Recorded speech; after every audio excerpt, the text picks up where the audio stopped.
Now, on another matter, over the past year or so, I've dedicated a large part of my time here on the floor to discussing the performance of the U.S. economy.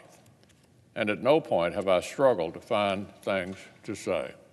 Seemingly every day, we've been greeted by headlines that tell the same story. Under the political policies of a pro-growth, pro-opportunity Republican agenda, Americans are experiencing a remarkable economic moment. More than a year ago, I mentioned on the floor that weekly jobless claims had reached their lowest level since 1969. And last week, the Labor Department reported that by this measure, the U.S. economy has set yet another new record.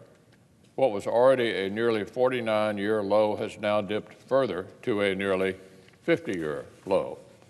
My colleagues and I have been busy highlighting the American stories behind these numbers, stories of recovery and prosperity being written in all sorts of communities in all corners of our country. More than a year since a generational overhaul of the federal tax code lifted burdens from American job creators, entrepreneurs, and working families. The headlines are continuing to pour in. And with tax day just around the corner, millions of working families have filed for the first time under a law that has allowed, according to nonpartisan analysis, the vast majority of Americans will keep more of their money. They've pocketed higher take-home pay, wage increases, and special bonuses. And they've benefited from the booming job market that these policies have helped ignite.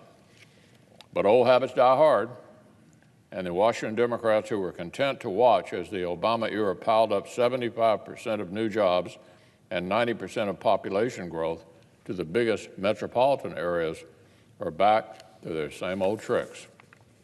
In recent months, we've seen a steady drip of leftist daydreams making their way into press conferences, resolutions, and out on the 2020 primary campaign trail, a massive rewrite of American election laws, and a power grab on individuals' right to exercise political speech, a mandatory one-size-fits-all government-run replacement for private health care for over 180 million Americans, and an estimated $93 trillion in taxpayers' money to be spent testing out new federal social planning schemes and abolishing the affordable energy sources American families rely on.